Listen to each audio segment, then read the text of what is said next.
Mártires de Lyon, año 177. Carta de las iglesias de Viena y Lyon sobre el martirio de San Potino, obispo, y otros muchos fieles. 1. Los siervos de Cristo que habitan en Viena y Lyon en las Galias, a sus hermanos de Asia y Frigia que participan de nuestra fe y nuestra esperanza en la redención. Paz, gracia y gloria por el Padre y nuestro Señor Jesucristo. Nadie podía explicar ni nosotros describir la grandeza de las tribulaciones que los bienaventurados mártires han padecido, ni la rabia y furor de los gentiles contra los santos. Nuestro adversario reunió todas sus fuerzas contra nosotros, y en sus designios de perdernos ha ido con cautela haciéndonos sentir al principio algunas señales de odio. No dejó piedra por mover, sugiriendo a sus satélites toda clase de medios contra los siervos del Señor. Llegó a tal extremo que ni en las casas, ni en los baños, ni aun en el foro se toleraba nuestra presencia. En ningún lugar nos podíamos presentar. 2. La gracia de Dios nos asistió contra el demonio. Ella fortaleció a los más débiles y les hizo fuertes como columnas, que resistieron a todos los empujes del enemigo. Estos, sorprendidos de improviso, soportaron toda suerte de ultrajes y tormentos que a otros hubieran parecido demasiado largos y dolorosos, pero a ellos parecíanles ligeros y suaves. Tal era su deseo de unirse con Cristo. Nos mostraron con su ejemplo que no hay comparación entre los dolores de esta vida y la gloria que en la otra hemos de poseer. En primer lugar, hubieron de sufrir todos los insultos y vejaciones que el pueblo en masa les prodigó. Gritos, golpes, detenciones, confiscaciones de bienes, lapidaciones y por fin la cárcel. En suma, cuanto un pueblo furioso suele prodigar a sus víctimas. Todo fue soportado con admirable constancia. Los que habían sido arrestados fueron conducidos al foro por el tribuno y los duumviros de la ciudad e interrogados ante el pueblo. Todos confesaron su fe y fueron encarcelados hasta el regreso del legado imperial. 3.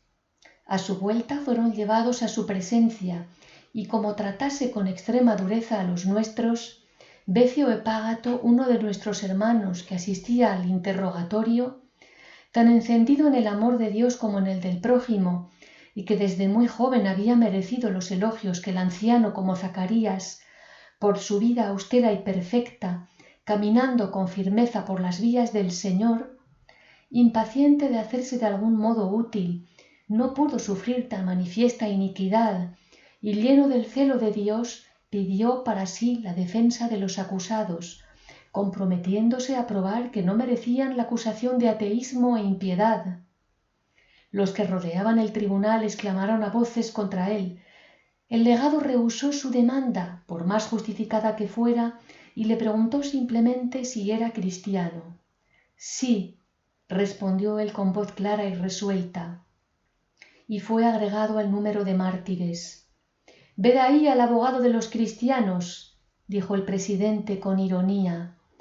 Pero Becio tenía dentro de sí al abogado por excelencia, al Espíritu Santo, en mayor abundancia aún que Zacarías, puesto que le inspiró entregarse a sí mismo en defensa de sus hermanos. Fue y es genuino discípulo de Cristo y sigue al Cordero por doquiera que va. 4. Desde aquel momento también los demás confesores comenzaron a distinguirse. Los primeros mártires confesaron su fe con todo denuedo y alegría de ánimo. Entonces también se conocieron los que no estaban tan fuertes y preparados para tan furioso ataque.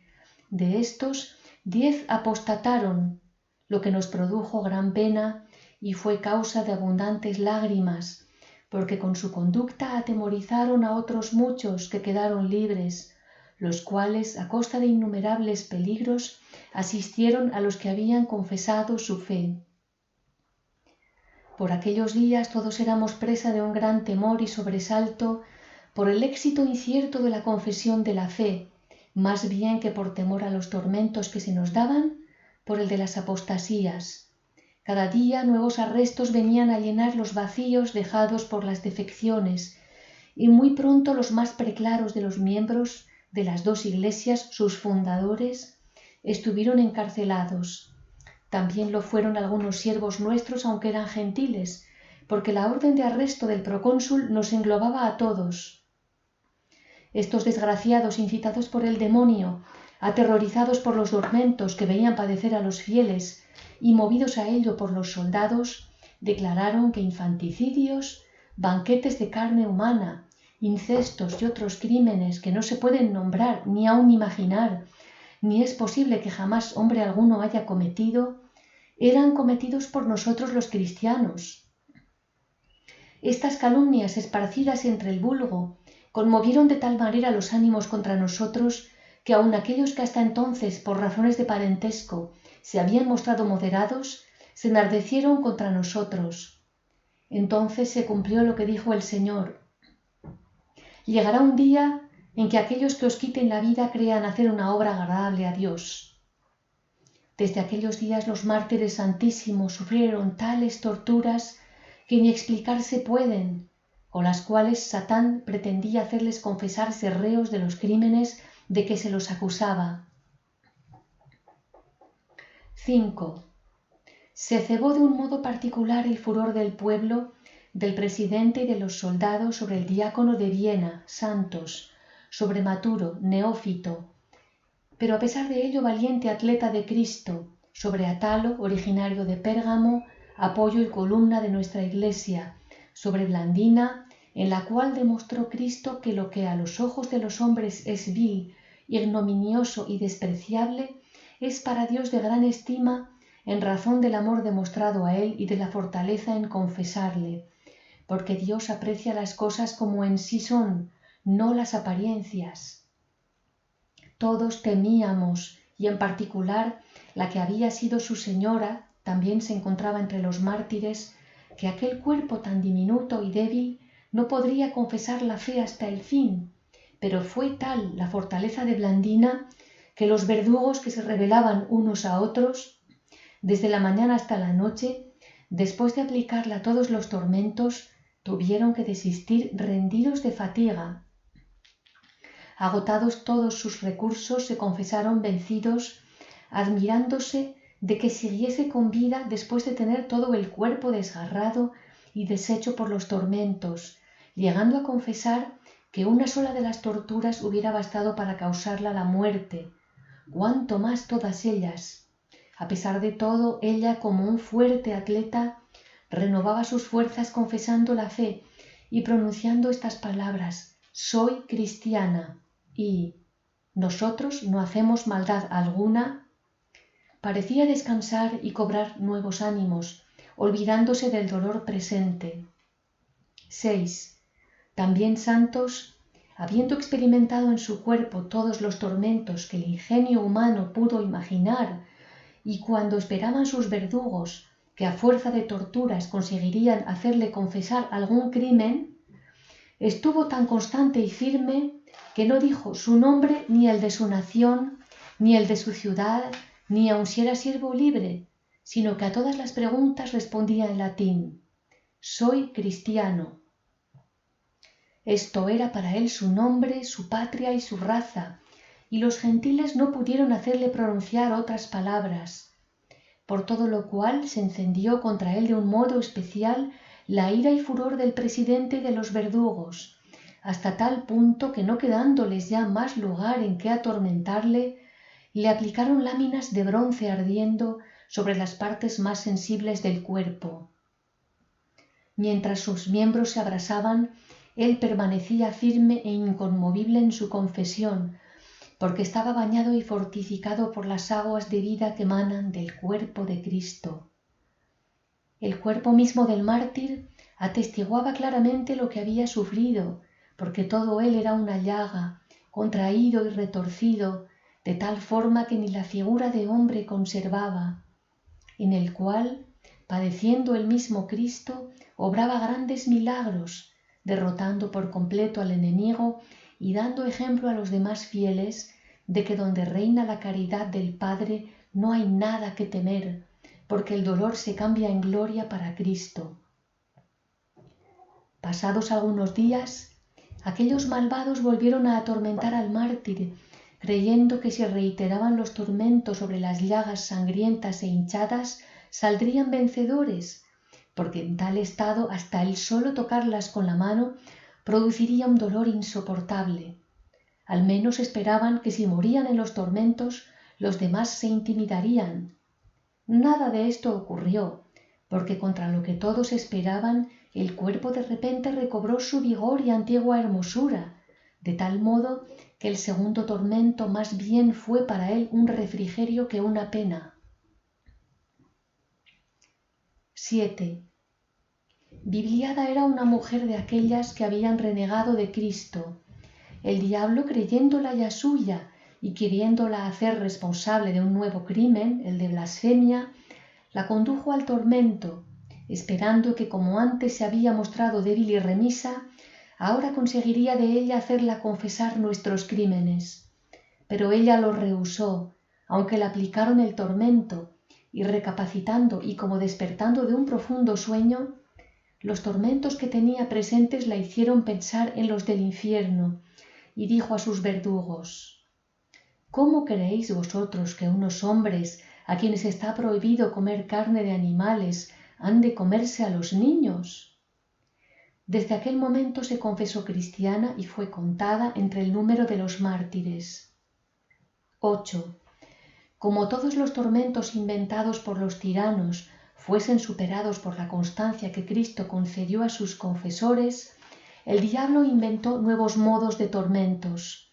Se los encerró en oscurísimos y muy incómodos calabozos, con los pies metidos en cepos y estirados hasta la quinta clavija, además de todos los inventos de nuevos suplicios que los crueles carceleros, inspirados por el demonio, imaginaron para dar tormento a sus víctimas. A tal extremo llegaron que muchos perecieron asfixiados en las cárceles. Dios, que en todas las cosas muestra su gloria, les había reservado tal género de muerte. Otros que habían sido tan atrozmente martirizados que ni imaginarse podía, quedaron con vida. Aunque se les hubieran aplicado todos los remedios, continuaron en la cárcel, destituidos de auxilio humano, pero confortados por el Señor, firmes espiritual y corporalmente, los cuales enardecían y consolaban a los demás. Otros que habían sido apresados posteriormente y que no estaban tan acostumbrados a los tormentos, no pudiendo soportar los padecimientos de la cárcel, expiraron en ella. 9. El bienaventurado Potino, obispo de la iglesia de Lyon, más que nonagenario y con el cuerpo tan débil que apenas retenía en sí el espíritu, recobró nuevos bríos ante la inminencia del martirio. También él fue conducido al tribunal. Su cuerpo, débil por la edad y además enfermo, encerraba un alma dispuesta a triunfar por Cristo. Fue llevado al tribunal por los soldados, acompañándole los magistrados de la ciudad y una muchedumbre inmensa que le aclamaba a voces como si él fuera el mismo Cristo. Ante el tribunal dio egregio testimonio de su fe. Preguntado por el presidente cuál era el Dios de los cristianos, respondió: «Si eres digno, le conocerás». Luego, sin respeto alguno, fue arrastrado y cubierto de heridas, porque los que estaban cercanos a él le dieron de patadas y puñetazos sin el menor respeto a sus canas. Los que estaban más lejos le arrojaron cuanto les vino a las manos. Todos ellos hubieran creído reos de un gran crimen si no le hubieran atormentado cuando pudieron. Así creían vengar la injuria de sus dioses. En aquel estado fue llevado a la cárcel, donde expiró a los 2 días. 10. Entonces brilló de un modo particular la providencia divina y se manifestó la inmensa misericordia de Jesucristo en un hecho que a nosotros nos parece raro, pero muy propio de la sabiduría y bondad de Cristo. Todos aquellos hermanos que habían sido apresados cuando la primera orden de detención y que habían renegado de la fe, fueron encarcelados lo mismo que los que la habían confesado y sufrían las mismas penalidades que los mártires. De nada les valió su apostasía.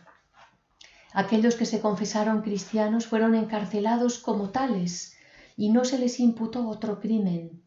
En cambio, a los otros que se encarcelaba como a homicidas y hombres criminales y sufrían doble tormento que los demás, porque a los verdaderos mártires les consolaba y daba ánimo el gozo del martirio, la esperanza de la gloria y el amor a Jesucristo y del Espíritu del Padre.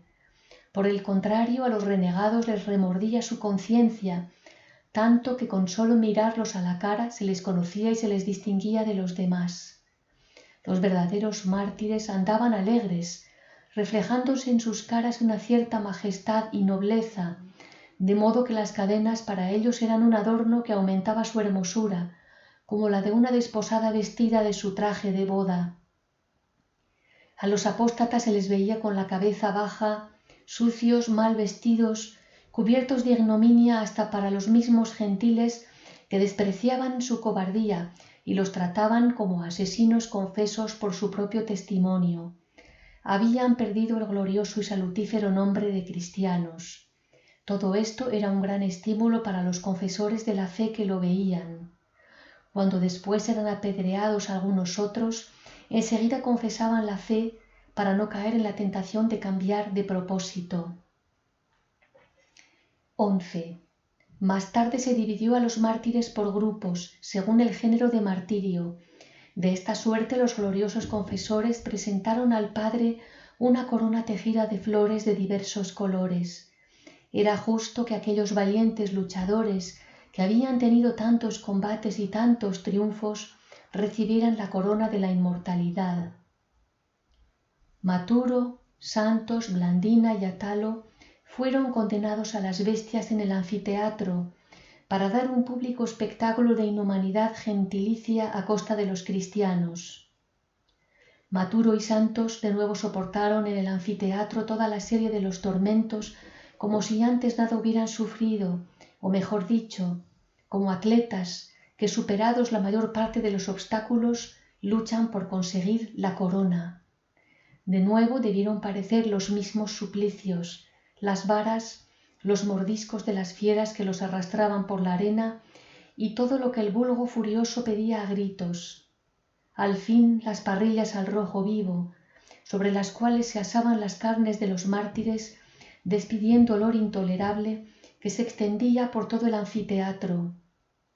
Ni esto bastó para calmar aquellos instintos sanguinarios, y muy al contrario aumentó su furor con el deseo de vencer la constancia de los mártires. A Santos no consiguieron hacerle pronunciar otra palabra que aquella que había repetido desde el principio: «Soy cristiano». Por fin, después de tan horrible martirio, como aún respirasen, fue mandado que los degollasen.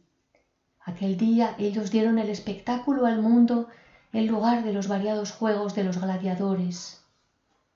Blandina fue expuesta a las fieras suspendida en un poste. Atada a él en forma de cruz, constantemente estuvo haciendo oración a Dios, con lo cual esforzaba el valor de los demás mártires, los cuales en la persona de la hermana veían con sus propios ojos la imagen de aquel que murió crucificado por su salvación, y para demostrar a los que creyeran en él que todo aquel que padeciera por la gloria de Cristo había de ser partícipe con Dios. No atacando ninguna fiera el cuerpo de la mártir, fue depuesta del madero y encerrada en la cárcel, reservándola para un nuevo combate. Vencido el enemigo en todas estas escaramuzas, la derrota de la tortuosa serpiente sería inevitable y segura, y con su ejemplo estimularía el valor de los hermanos, puesto que aunque de por sí era delicada y despreciable, revestida de la fortaleza del invicto atleta Cristo, Blandina triunfaría repetidas veces del enemigo y conseguiría en glorioso combate una corona inmarcesible. El populacho pidió a grandes voces el suplicio de Atalo porque era de familia noble. Él se presentó al combate con la conciencia tranquila por haber obrado con rectitud, porque estaba bien impuesto en la doctrina del cristianismo y siempre había sido entre nosotros un fiel testigo de la verdad. Paseáronle por el anfiteatro y delante de él era llevada una tabla sobre la cual se había escrito en latín: Este es Atalo, el cristiano, lo cual fue motivo para que los espectadores se enardecieran más contra él. Cuando el legado se dio cuenta de que era ciudadano romano, mandó que fuera de nuevo conducido a la cárcel con todos los demás. Luego consultó al César sobre lo que había de hacerse con los encarcelados y esperó su respuesta. 12. Esta tregua no fue infructuosa y sin provecho, porque gracias a la indulgencia de los confesores se reveló la inmensa misericordia de Cristo. Los miembros de la Iglesia que habían perecido, con la ayuda y solicitud de los miembros vivos, fueron devueltos a la vida y con gran gozo de la Iglesia Virgen y Madre volvieron a su seno, sanos y salvos aquellos hijos abortivos que ella había arrojado. Por mediación de los mártires santísimos, aquellos otros que habían abjurado de la fe volvieron a la Iglesia y fueron como concebidos de nuevo y animados de nuevo con calor vital, aprendían a confesar la fe. Cuando estuvieron ya devueltos a la vida y confortados por la misericordia de Dios, que no quiere la muerte del pecador, sino más bien que se arrepienta y viva por segunda vez, se presentaron al tribunal para ser interrogados por el legado, porque ya éste había recibido un rescripto del emperador, según el cual los que perseveraran en la confesión de la fe debían ser decapitados y los que renegasen absueltos y puestos en libertad. El día de la gran feria que se celebra entre nosotros y a la que acuden mercaderes de todas las provincias, el legado mandó comparecer a los mártires ante su tribunal, intentando dar al pueblo una especie de función teatral. En el nuevo interrogatorio, todos los que eran ciudadanos romanos fueron condenados a la pena capital y los demás a ser expuestos a las fieras. 13. Aquello fue un triunfo para Cristo. Todos los que antes habían negado la fe, entonces la confesaron con gran valentía contra todos los que esperaban los gentiles. Se los interrogó aparte de los demás, creyendo que renegarían de la fe y serían puestos en libertad, pero como confesaron, fueron agregados al grupo de los mártires. Solo quedaron fuera aquellos en cuyas almas no había ni rastro de fe, ni respeto por el traje del bautismo, ni traza de temor de Dios, hijos de perdición que con su manera de vivir infamaban la religión que profesaban. Todos los demás fueron incorporados a la Iglesia. Cuando éstos eran interrogados, Alejandro, frigio de nación y de profesión médico, quien ya hacía muchos años que moraba en las Galias y a quien todos conocían por su gran amor de Dios y su celo por predicar la fe, porque en él habitaba la gracia de la predicación, se hallaba junto al tribunal y animaba con gestos y ademanes a los confesores. Pero el populacho, irritado ya porque los que habían apostatado confesaban de nuevo la fe, comenzó a vociferar contra Alejandro, acusándole de ser el causante de tal retractación. Instado el presidente, le preguntó quién era. Como contestase que era cristiano, irritado el juez le condenó a las fieras. Al día siguiente fue echado a ellas junto con Atalo, porque el legado no quiso oponerse a las reclamaciones del pueblo.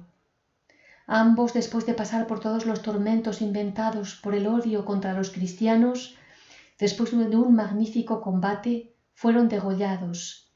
Alejandro, en todo el tiempo que duró el martirio, no pronunció una palabra ni exhaló un gemido, sino que estuvo abstraído en Dios.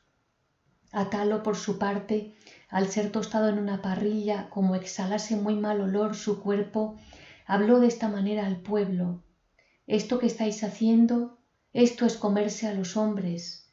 Nosotros ni nos comemos a los hombres ni hacemos mal alguno». Y como los gentiles le preguntasen por el nombre de Dios, contestó: «Dios no tiene un nombre como nosotros los mortales». 14. Después de todos estos, el último día de los espectáculos, de nuevo tocó la vez a Blandina con el joven de 15 años, Póntico. Los dos en días anteriores habían sido introducidos para que vieran cómo eran atormentados los demás. Fueron varias veces incitados a jurar por los dioses de los gentiles, pero como permaneciesen firmes en su propósito y se burlasen de ellos, esto les atrajo de tal modo las iras del populacho que no tuvieron consideración alguna con la tierna edad del uno y la debilidad del sexo de la otra. Experimentaron en ellos toda clase de torturas y vejaciones para conseguir hacerlos jurar por los dioses, pero todo fue inútil. Todos los espectadores se daban cuenta de que las exhortaciones de la hermana eran las que sostenían al joven, que finalmente, después de sufrir con gran ánimo los tormentos, expiró.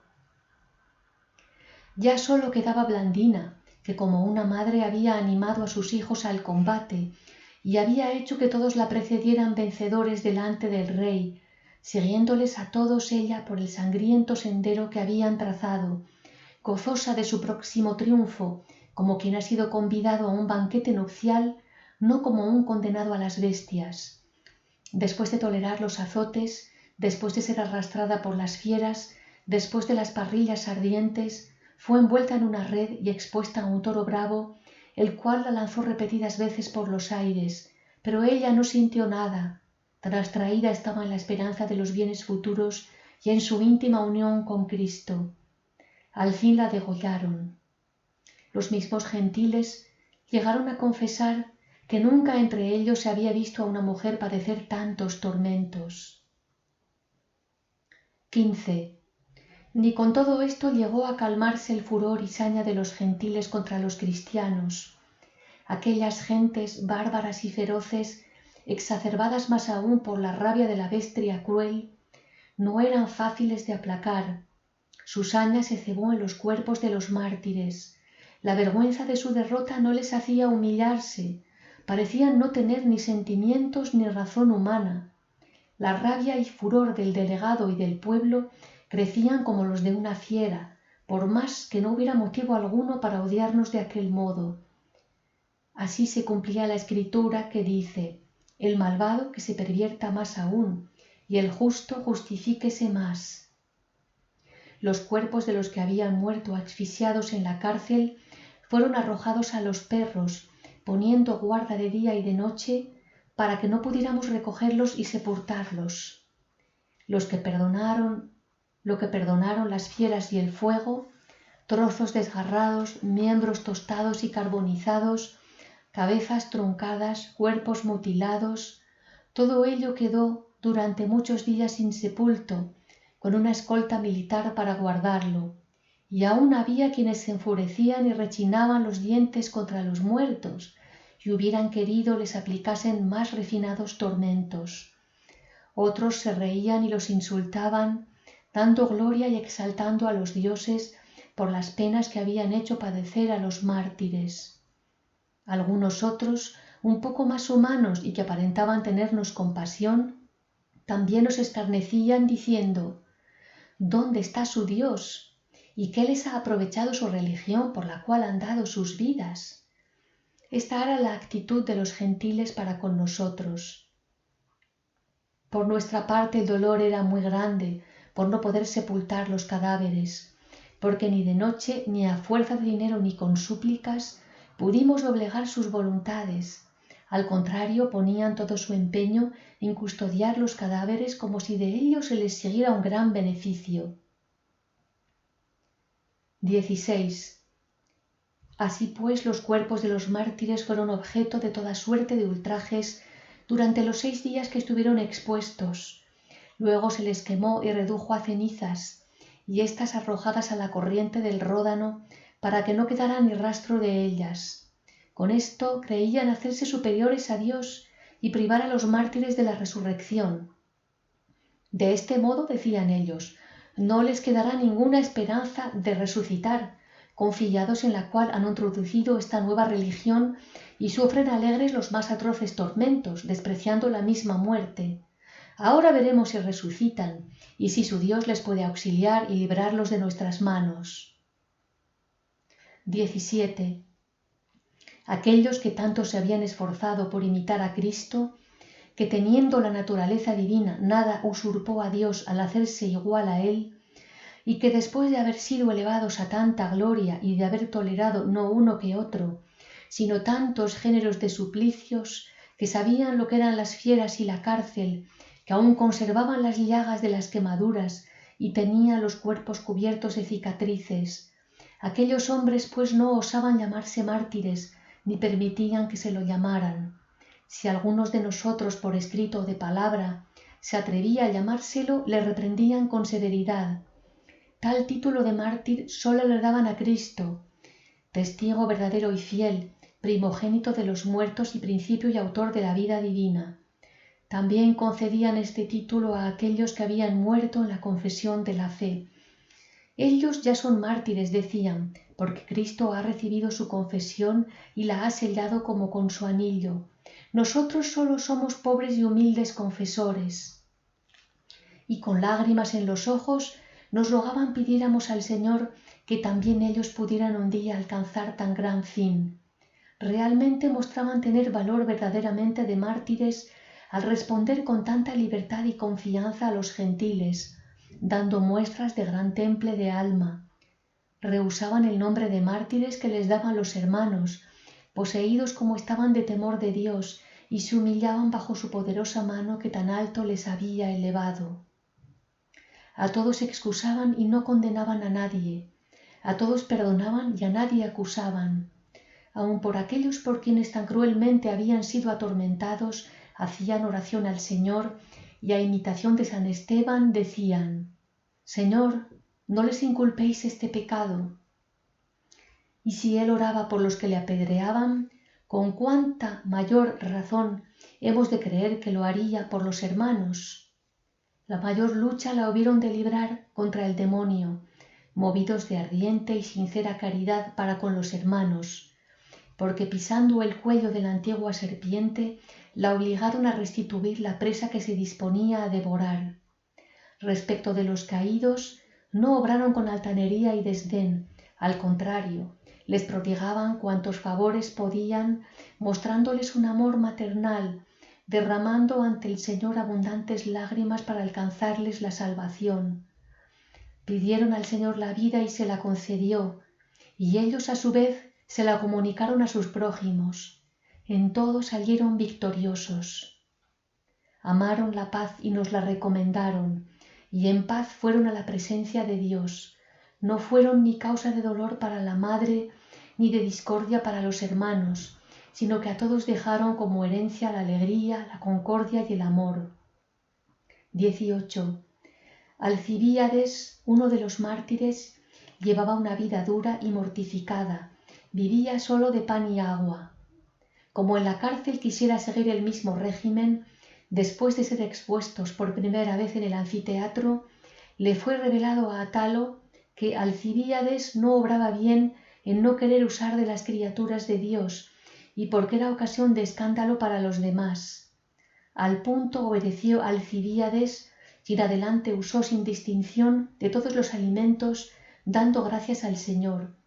La gracia divina no dejó de asistirlos, siendo su guía y consejero el Espíritu Santo. Lista de los mártires de Lyon según el Martirologio de San Jerónimo. En Lyon de las Galias 48 mártires, a saber: Fotonio, obispo; Zacarías, presbítero; Vito, Macario, Asdepiades, Silvio, Primo, Ulpio, Vidal, Comino, Octobre, Filemón, Gemino, Julia, Albino, Grata, Potarnia, Pompeya, Ródana, Biblis, Cuarcia, Materna, Elpis. Fueron arrojados a las bestias Santos, diácono mártir, Atalo, Alejandro, Pontigo y Blandina. Murieron en la prisión Aristo, Cornelia, Zósimo, Tito, Julio, Zótico, Apolo, Germiniano, Julia, Ansonia, Emilia, Jamnicia, Pompeya Romna, Amelia, Justa, Trófima y Antonia. Todos estos servidores de Cristo fueron coronados bajo el reinado de Marco Aurelio Antonino. También lo fueron estos otros: Vicente, Nina, Prisco, Lepaca, Hilario, Félix y Cástula. Y también en la misma ciudad Epágato, Emilia y Donata. Esta carta que dirigen las iglesias de Lyon y Viena en Francia a las iglesias de Asia y Frigia es uno de los monumentos más preciosos de la antigüedad cristiana. Las causas y circunstancias de la persecución de que fueron víctimas estas iglesias Se relatan muy al vivo en sus páginas, tanto que un autor ha dicho de ella que parece estar salpicada con las gotas de sangre de los mártires.